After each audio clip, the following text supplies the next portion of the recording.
მანამდე კი დაჯილდოების ცერემონია თავდაცვის სამინისტროში ირაკლი ალასანიამ ეროვნული თავდაცვის აკადემიის სამეთაურო საშტაბო სკოლის წარჩინებული სამხედრო მოსამსახურეები დააჯილდოვა. ოფიცრის უმაღლესი სამხედრო საკარიერო სასწავლებლის 28 კურსდამთავრებულს წარმატებით გავლის სერტიფიკატები გადაეცათ. ჯილდოები დღეს კურსდამთავრებულებს კონტ ადმირალმა მარკ მანდგომერიმ, გენერალმა გიორგი კალანდაძემ, ბრიგადის გენერალმა ვახტანგ კაპანაძემ და რექტორმა გიორგი ქველაძემ გადასცეს. სკოლის 10 თვიანი კურსი საბრძოლო დაგეგმვის, მომზადებისა და უსაფრთხოების პროგრამებს მოიცავდა.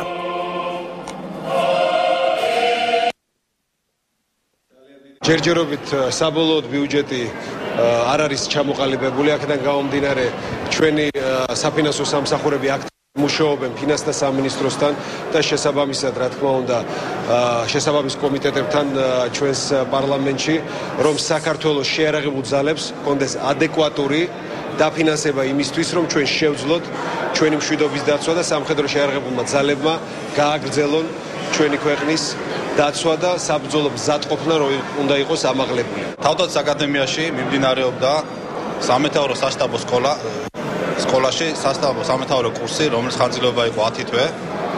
10 თვის განმავლობაში ჩვენ შევისწავლეთ სრული სპექტრის ოპერაციები,